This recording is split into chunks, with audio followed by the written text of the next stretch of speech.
Hello, everyone. Who benefits more from a ceasefire? Why did the U.S. blockade the Strait of Hormuz? Ladies and gentlemen, the world is holding its breath, watching the choke point of global energy. After 21 hours of tense negotiations that ended in complete failure in Pakistan, the United States played its most devastating card, a full blockade at the Strait of Hormuz. These are no longer empty threats, but an all-in move by the Trump administration, pushing the Middle East into a new, tragic, and uncertain chapter. Everything is truly complicated and tense, but let me break it down for you. After 21 hours of tense negotiations in Pakistan, Vice President Z.D. Vance failed to find common ground with the Iranian delegation, unable to build on the current ceasefire toward lasting peace. The fact that the parties did not reach a final agreement is perhaps not too surprising, because global-scale issues always require time. However, what is alarming is that there is no clear diplomatic next step. It was in this deadlock situation that Trump declared the blockade was not an ordinary quarantine measure, but a real and harsh blockade on this strait. This raises a series of tough questions, starting with the true nature of cutting off trade, because if you only look at the word blockade, you might misunderstand its scale.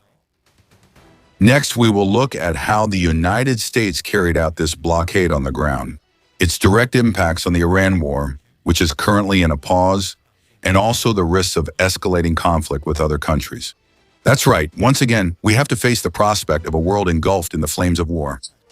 Let's start by understanding what this blockade actually is and what it doesn't include, through Trump's strong statement on Truth Social.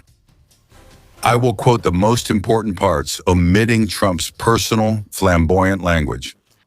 He wrote that, effective immediately, the United States Navy will begin the process of blockading any and all ships attempting to enter or leave the Strait of Hormuz. At some point, we will reach a state where everything is allowed in and everything is allowed out. But for now, Iran has not allowed that to happen.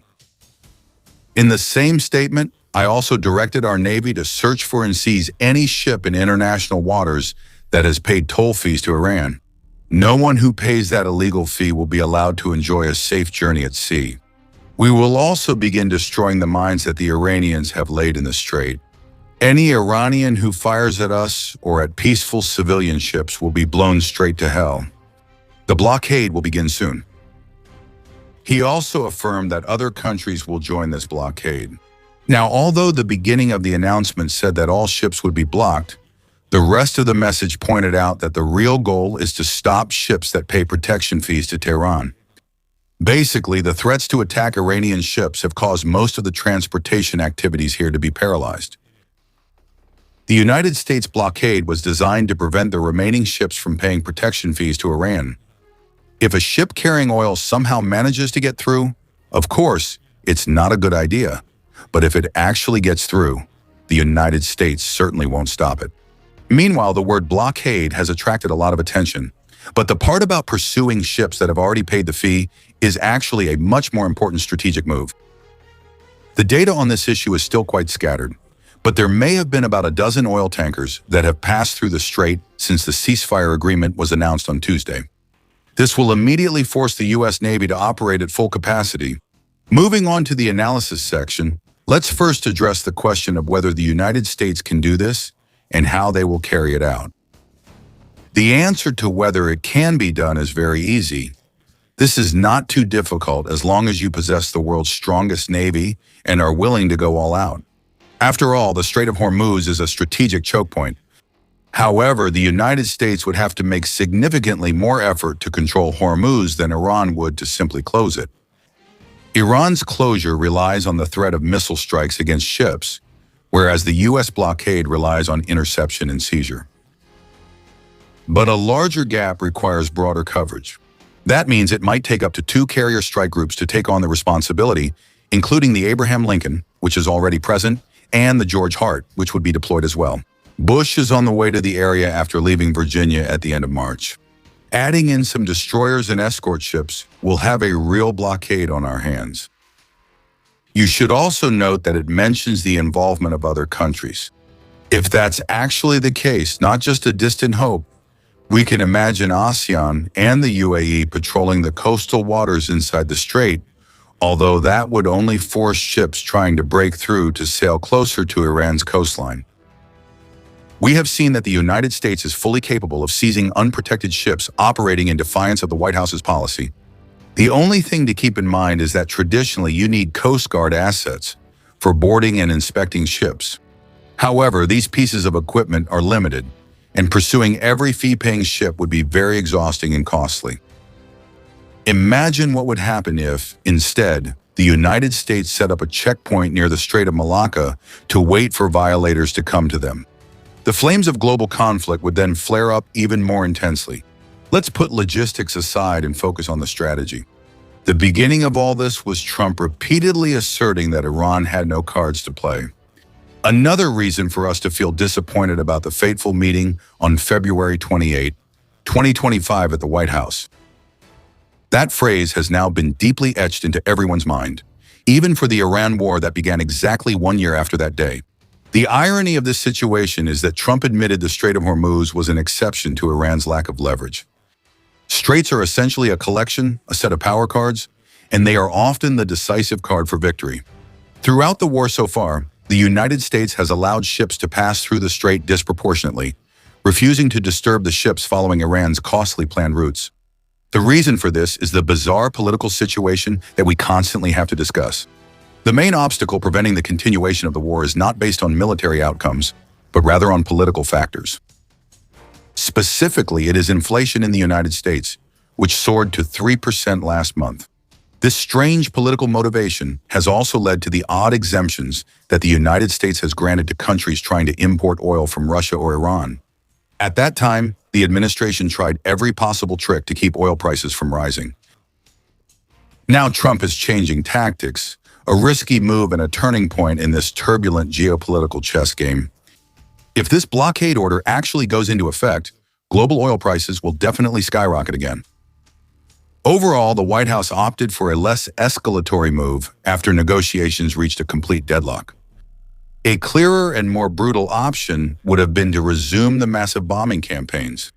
At first, I intended to spend today discussing who would benefit more from a short-term ceasefire, but perhaps we'll have to save that topic for another time. Instead, the Trump administration is trying to turn Iran's million-dollar advantage of closing the strait into a real economic nuclear option.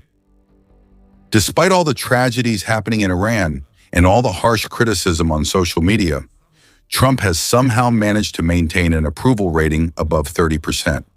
I also once hypothesized that Trump probably doesn't even care about those polling numbers anymore, since his term will end in 2028 as required by law. Therefore, a big question is whether Iran can hold out longer than Trump's term, especially when it comes to the sensitive issue of uranium enrichment, before the country falls into complete bankruptcy because it can't sell oil to the world. You can imagine that Vance, and to a lesser extent Rubio, are not very satisfied with this strategy because the Republican Party is the one that has to bear the heavy consequences at the polls, and this pair can see their opportunity for 2028 slipping out of their hands. However, we need to talk about an extremely important and dangerous link hidden in the small details. The enforcement of this blockade order raises countless thorny strategic issues in a world engulfed in flames. Think about who is Iran's biggest oil customer. That's China. If you seize an oil tanker heading to the mainland, how do you think Beijing will react? Reaching an accurate conclusion here is extremely complicated because China is facing conflicting motivations. Draining the United States military strength through a no-win war in Iran would be a golden opportunity for them to pursue their ambitions with Taiwan later on. But China also craves cheap oil to run its massive economy. And the longer the strait remains closed, the more expensive oil will become worldwide. Remember, the White House has cleverly shifted the cost of this war onto the shoulders of every oil-buying nation around the world. Only a small part of that burden actually directly affects American households. I have no doubt that the White House is betting that China will recognize this problem and put greater diplomatic pressure on Iran to reopen the strait. Don't forget that less than a week ago, China did the same thing with the ceasefire agreement. Of course, they are also considering sending weapons to Iran, which is truly a double-edged sword in this power game. Another scenario is that China might start escorting oil tankers through the strait themselves. That is the worst-case scenario, when the PLA Navy and the US Navy stare each other down as their ships pass by within inches. But looking back, a similar version of this has already been happening, as Russia is now sending military ships to escort its oil tankers past the UK. The year 2026 is truly a turbulent chapter in history. For a blockade to be truly effective, you have to be ready to seize offending ships. Otherwise, the whole plan will collapse like a sandcastle before the waves. And remember, just a week ago, the United States allowed a Russian oil tanker to pass through the quarantine blockade around Cuba. There's still a tough question for the United States. If an oil tanker is intercepted, how will we handle it? Iran has already received the transit fee. The purpose of the blockade isn't to recover cash from the ship, but to deter those who intend to break the blockade in the future. That still leaves you with millions of barrels of unclaimed oil. Maybe a reconstruction fund should be set up for the Gulf countries devastated by Iran's missiles and drones. So what are today's key points? The United States is blockading the Strait of Hormuz, but in reality, they're only trying to prevent ships related to Iran from moving through the area. With the countless military assets present on the scene, carrying out a physical blockade is not difficult at all. But whether it will be effective or not remains to be seen, because Trump is ignoring all domestic political debates on this issue. An even scarier scenario is if this pulls China into the global war, causing things to spiral out of control.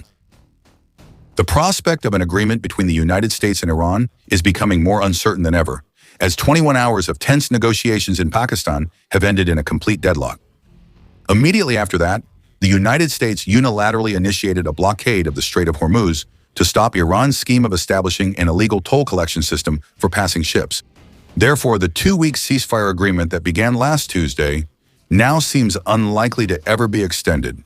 That is, if it can even last until now. Now, a pressing question arises during this temporary lull in gunfire. Who is actually benefiting the most? But first, let's talk about the current state of the ceasefire. Up to this point, direct attacks between the United States and Iran seem to have temporarily subsided. However, the bargaining problem still hasn't been solved as Israel continues its intense military operations in Lebanon. In response, Iran has firmly closed the Strait of Hormuz, completely going against the basic premises of the ceasefire agreement. And to deal with that response, the United States has begun intercepting ships that agree to pay fees to Iran to circumvent the law. If I had to use a single word to describe the situation right now, it would have to be irreparable. In theory, ceasefires do not necessarily have to align with the final outcome of the war.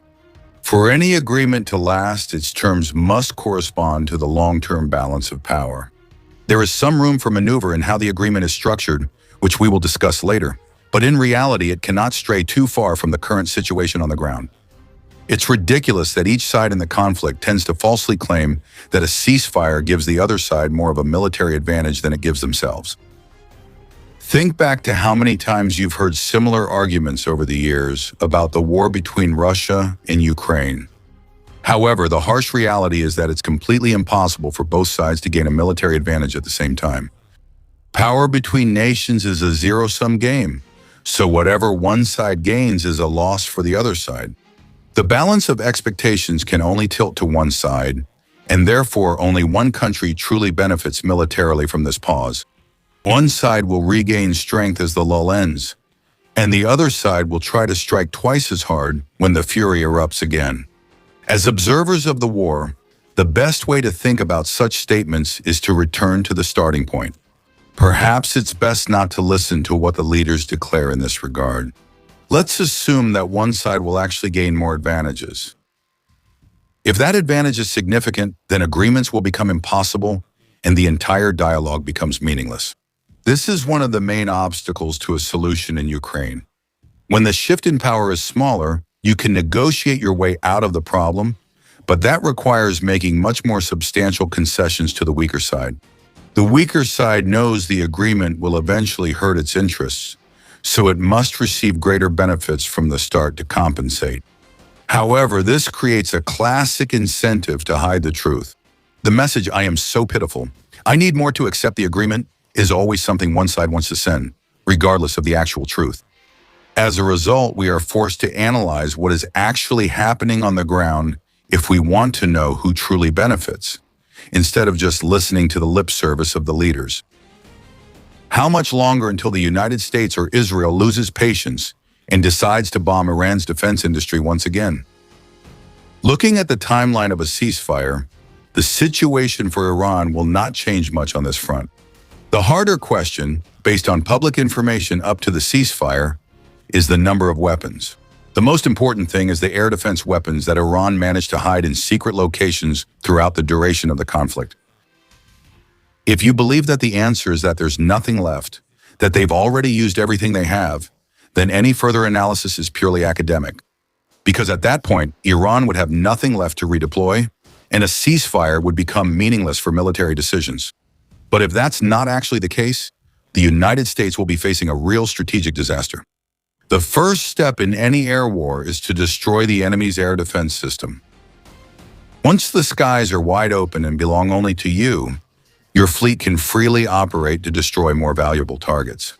To put it simply, the United States relies on systems like the Tomahawk missile for this campaign against enemy air defenses. The core idea is that you can strike from far enough away that the enemy can't reach you. But do you see the problem here? Tomahawk and similar weapons are the main source of concern about America's stockpile when considering the possibility of a future war in the Indo-Pacific region. If the war with Iran is put on hold for a long time, and Iran actually has significant air defense assets underground, then the United States will be forced to waste precious Tomahawks once again. Let's compare that scenario to a world where attacks happen continuously. If American intelligence is still in control, the fighter jets only need to drop replacement CTA bombs. That's the reality of the main offensive campaign, where the Tomahawk is only a backup option. Unlike the Tomahawk, the U.S. military sees the supply of CTA bombs as nearly unlimited. Therefore, a prolonged pause could force the United States to trade a set of low opportunity cost weapons for a set of weapons with extremely high opportunity costs. Yet afterwards, all signs indicated that the Pentagon saw vast gaps in the Tomahawk stockpile. If that's really the case, would anyone dare to think that having Tomahawks from back in January would be enough for a real war with China? It's almost impossible. This shortage actually requires a massive reinvestment in weapons production, something that administration after administration has kept delaying. Clearly, the Trump administration tightened the transfer of weapons to Ukraine much more. Therefore, we are facing a situation where the United States will encounter serious problems if China takes action in the next few months. Whether the United States can overcome these problems in the next few years depends entirely on the investment and production decisions made under the shadow of this war. Speaking of China, there are increasing reports that Beijing is seeking to provide Iran with more air defense systems, especially portable shoulder launch types. But remember the rumors about Russia sending equipment to Iran, possibly via the Ceasefire route. It wouldn't be difficult for China to use Russia as an intermediary, even if it complicates logistics a bit. Therefore, this is something to keep in mind, but it won't be the key factor in deciding a ceasefire. So what are the key messages for today? Everyone likes to claim that a ceasefire will harm their chances if the war resumes. That's just a negotiation tactic you should ignore. In reality, the United States benefits from the pause because it can maintain its fleet of refueling aircraft. But the price to pay is that Iran has the ability to re-equip its air defense systems. After all, I suspect that this final concern is the real deciding factor. I can imagine a world where the United States accepts seeing Iran's air defense systems recover, despite the Tomahawk troubles it might cause later. But that would mean the United States must reach a favorable agreement now. The continued complete closure of the Strait of Hormuz is not nearly as favorable. Therefore, one side will definitely have to make concessions. Who do you think will make concessions, or will there be another major power conflict?